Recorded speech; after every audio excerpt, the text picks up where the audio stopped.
세상을 연다 박찬숙입니다. 3부를 시작하겠습니다. 오늘 저녁에는 5차 대선 후보 TV 토론이 있습니다. TV 토론에 따라서 지지율의 변화도 보이고 있습니다. 각 당이 내놓는 정책이 내 삶에 어떤 영향을 미칠까, 내 생각과 배치되는 것은 무엇인가를 유권자가 생각하게 됩니다. 그래서 세상을 연다 박찬숙입니다는 월요일부터 오늘까지 각 당의 정책위 의장을 통해서 각 당이 내놓고 있는 정책을 분석하고 있습니다. 월요일에는 더불어민주당, 화요일에는 자유한국당, 그리고 수요일에 국민의당, 그리고 어제 목요일에는 바른정당의 정책위 의장, 정책본부장들을 만났습니다. 오늘 끝 시간으로 정의당의 김용신 선대위 정책본부장을 만납니다. 각 당 똑같이 경제 주제, 외교안보 주제, 끝으로 교육 주제 세 파트로 나눕니다. 그러나 앞에 두 주제에서 많이 말씀하시면 마지막 교육 주제에서 시간이 짧을 수도 있습니다. 이 점 유념해 주시기 바랍니다. 자, 정의당의 김용신 선대위 정책본부장입니다. 안녕하십니까? 예, 안녕하십니까? 김용신입니다. 네. 자, 경제정책 정의당이 내놓고 있는 건 어떤 건지 먼저 말씀해 주십시오.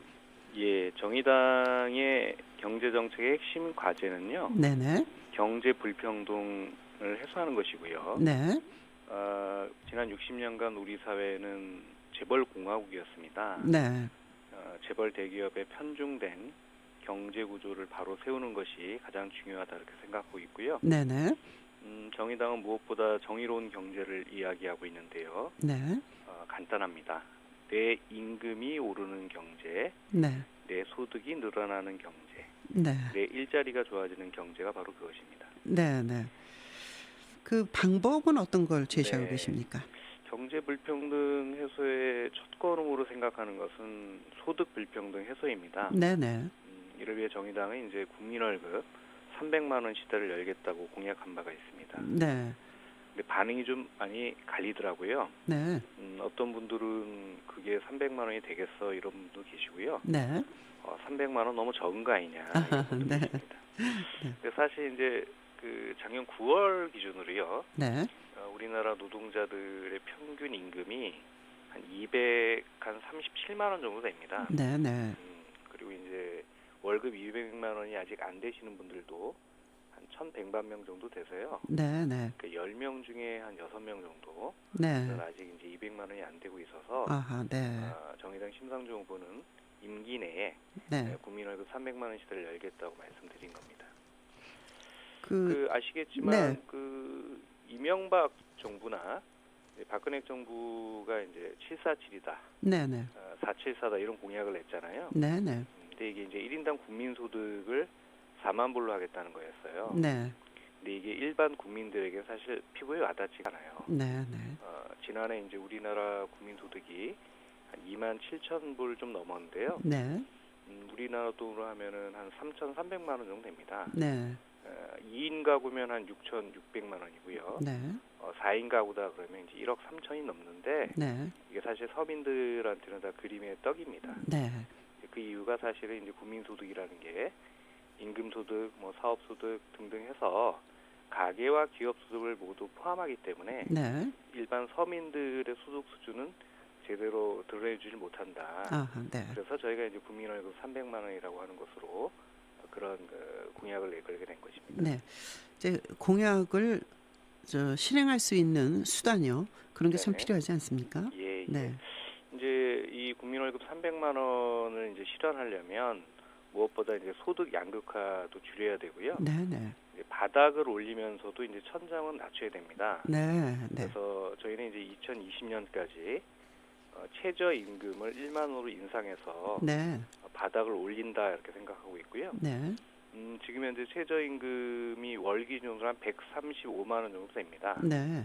이제 이게 최저임금 만 원이 되면 네. 월 한 209만 원 정도 되거든요. 네. 그러면 이제 현재보다 한 75만 원 정도가 오르는 거예요. 네. 네. 이렇게 이제 바닥을 올리면 그 위에 있는 분들도 네. 전체 노동자들의 임금이 함께 올라갈 수 있다는 것이고요. 네.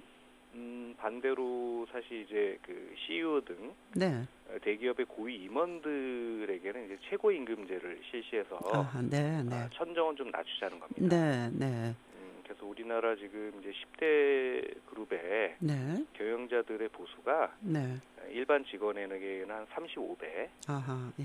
최저임금에는 한 180배 정도가 돼요. 그래요? 네. 예, 그래서 이걸 좀 네. 낮춰서 네. 바닥은 올리고 천정은 이제 낮추는 게 필요한데 네. 이게 또 중요한 거는 이제 재벌 대기업은 좀 여력이 있잖아요. 네. 그래서 이걸 이제 중소기업에게 나누는 게 필요한데 네. 저희는 이제 원하청 초과이익 공유제를 통해서 네. 하청 협력 업체의 노동자들의 임금 인상의 이익에 쓰일 수 있도록 네. 해야 이제 국민월급 300만 원이 가능하다 이렇게 보고 있습니다. 네. 네. 지금 이제 아까 말씀하신 정의로운 경제, 뭐 내 임금이 오르는 경제, 소득이 오르는 경제, 이제 그 마지막에 일자리가 일자리, 만들어지는 것을 네네. 어떻게 할 것이냐도 또 문제가 아니겠습니까? 예, 그렇습니다. 그래서 지금 사실 우리나라에 무엇보다 일자리 하면 제일 사람들에게 이제 관심 있는 부분들이 네. 비정규직 일자리를 어떻게 할 거냐는 네. 겁니다. 네. 우리나라 지금 뭐 통계마다 조금씩 차이는 있습니다만 비정규직이 한 절반 정도는 된다 이렇게 그 통계가 나오고 있어요. 네. 그 중에서도 이제 근래 많이 늘어나고 있는 게 이제 시간제 일자리가 많이 늘어나고 있고요. 그렇죠. 예. 그리고 이제 한 10년 사이에는 이제 기간제가 한 300만 명 정도로 굉장히 많이 늘어나는 것도 있는데 이 근래는 이제 시간제가 많이 네. 늘어나고 있습니다. 네. 정의당은 비정규직 문제에 대한 해법으로 가장 중요한 부분은 그 일이 상시 지속적인 일이냐 그렇지 않냐는 걸 가장 중요하게 봅니다. 네. 네. 그래서 이제 그 회사에서 그거는 누가 되던 간에 네. 상시 지속적인 업무다. 그렇다면 그 네. 회사가 정규직 직원을 네. 직접 고용해야 한다는 게 가장 중요하고요. 네.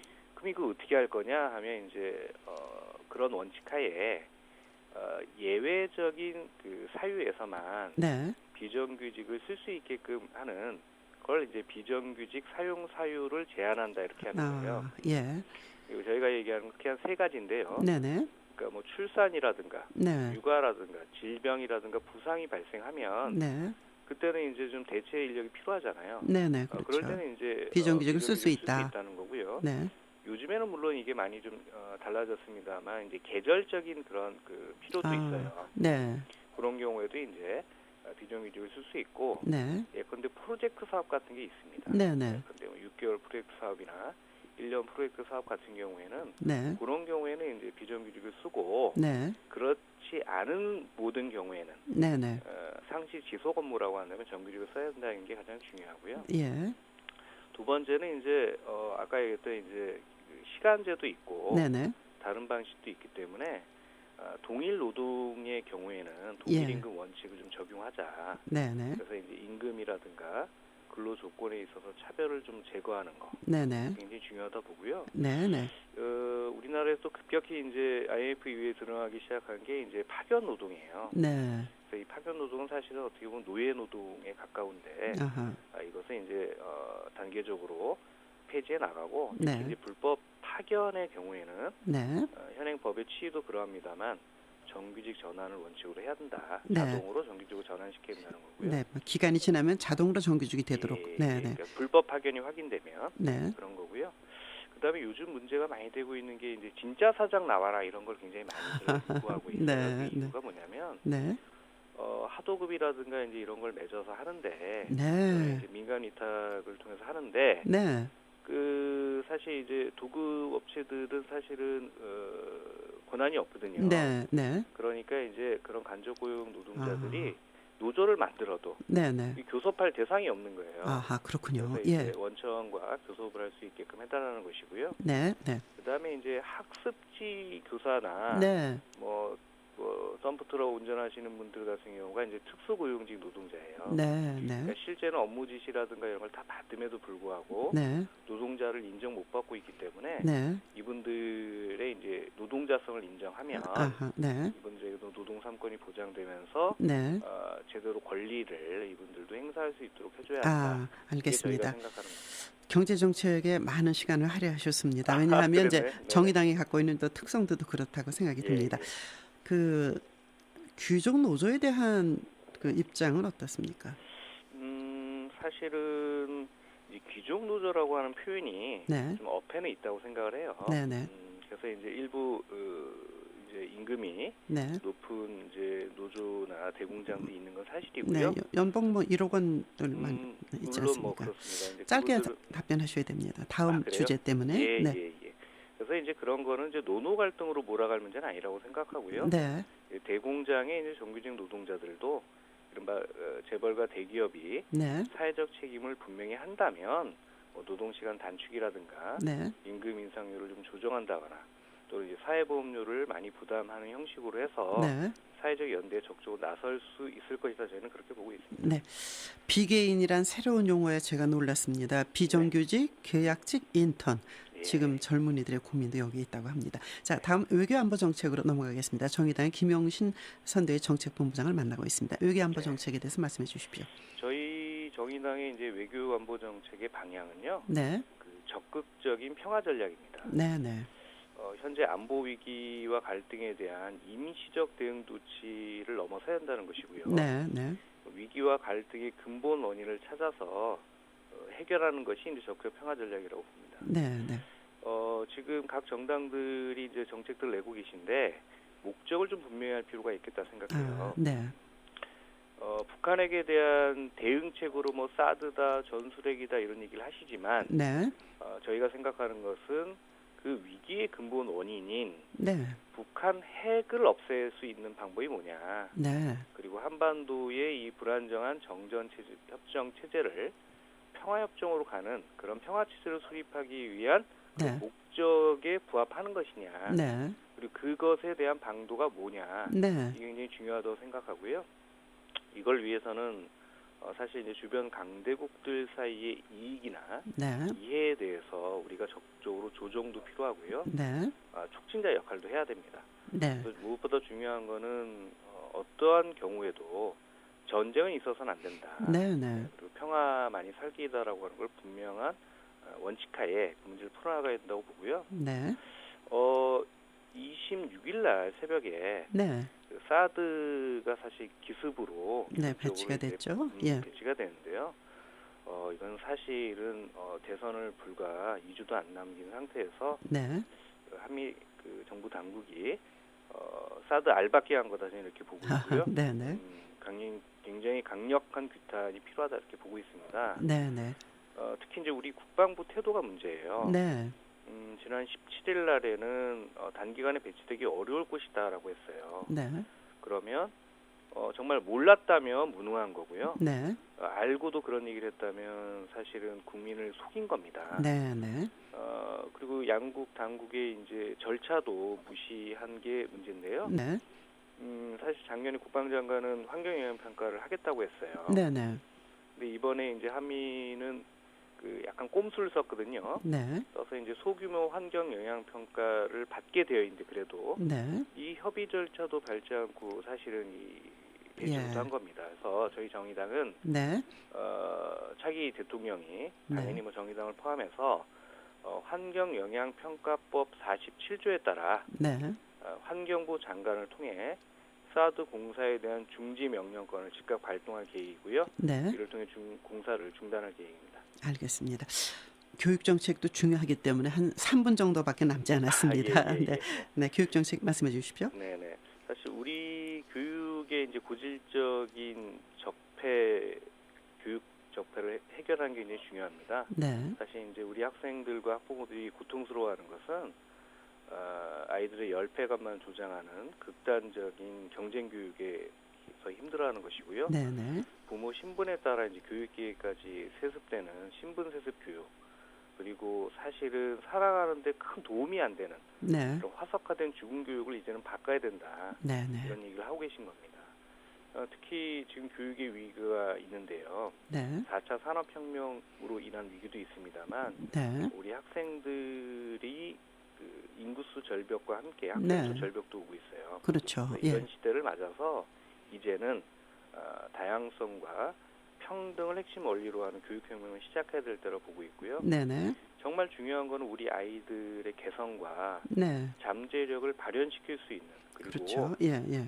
학교 교육만으로도 좋은 민주 시민으로 성장할 수 있어야 되고요. 네, 네, 자기 적성에 맞는 직업인으로서 우리가 교육해낼 수 있어야 한다는 게 가장 중요하다고 생각합니다. 네, 네, 그러려면 저희는 크게 한 3가지 정도의 원칙을 고민하고 있습니다. 네, 그러니까 주입식 경쟁 교육이 아니라 네, 창의적 협동 교육이 되어야 생각의 힘을 키울 수 있고요. 네, 신분 세습이 이제 구조화되는 방식이 아니라 교육을 통해서 사회 이동의 통로를 네, 제공해줘야 하고요.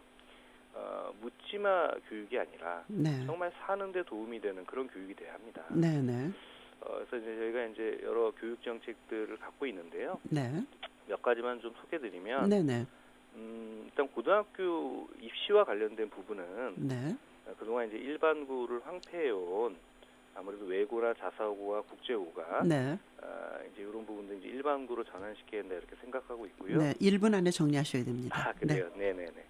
그리고 대학 교육과 관련해서는 네, 그 서열화된 대학 교육 체제를 이제는 해체하고 네, 취업 학원으로 전락된 대학 교육을 네, 특성화된 교육기관으로 이제 재편할 때가 됐다 생각합니다. 네, 네, 그리고 이제 무엇보다 교육 여건과 교육 환경 그리고 이제 교육 과정에 대한 그런 개선과 함께 네, 학교 현장에서도 이제 민주화가 필요합니다. 네, 그리고 네. 학교 자치도 확대를 시켜줘야 하고요.